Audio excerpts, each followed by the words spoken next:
이처럼 안전사고가 잇따라 발생했지만 별다른 조치가 취해지지 않으면서 결국 사망사고로 이어졌습니다. 2달 전 발생했던 사고 처리 과정을 보니 이번 사망사고가 예견됐던 것임을 알 수 있습니다. 배현한 기자가 보도합니다.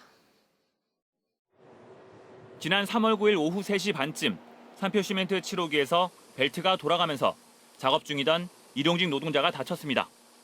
앞서 동일 설비에서 산지 사고가 발생했지만 아무런 안전조치가 취해지지 않아 다시 사망사고가 발생했다는 주장도 제기되고 있습니다.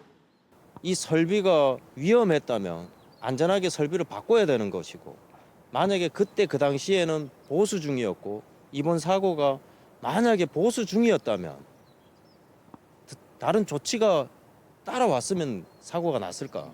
다친 노동자는 일주일 동안 병원에 입원해 치료를 받았지만 업체 측으로부터 아무런 사과나 보상을 받지 못했습니다. 결국 시멘트 업체 관계자를 상대로 경찰에 업무상 과실치상죄로 고소장을 냈습니다. 고소장은 우편으로 제출됐고 경찰과 동행해 사고 현장에도 다녀왔습니다. 그런데 다친 노동자는 위로금을 받고 고소를 취하했습니다. 외부에 사고 사실을 알리지 않겠다는 내용이 포함된 합의서를 쓴 것으로 알려졌습니다. 경찰은 해당 고소인이 고소를 취하하자 사건 자체를 반려했고 해당 사건은 접수조차 안 된 걸로 돼 있습니다. 이분이 이제 합의돼서 이제 자기가 더 이상 사건 진행을 원하지 않는데 해서 반려 종결을 했습니다. 고소인이 조력이나 협력이 있어야 되는데 고소인이 자체가 이제 더 이상 원하지 않겠다.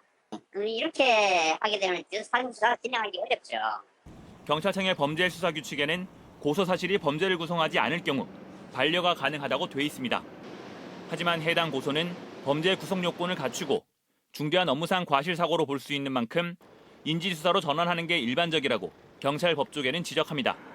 수사가 진행됐다면 관할 노동지청에 사고 사실이 통보돼 현장 조사나 안전조치 등이 취해졌을 가능성이 있습니다.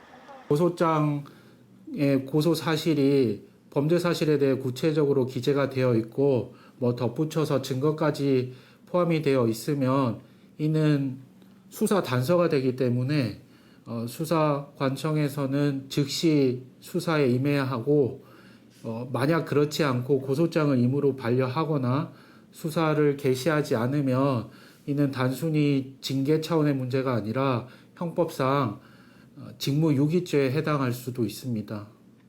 산표시멘트 측은 당시 사고에 대해 용역업체의 소관이며 사고 처리도 직접 담당하지 않았다며 책임을 회피하고 있습니다.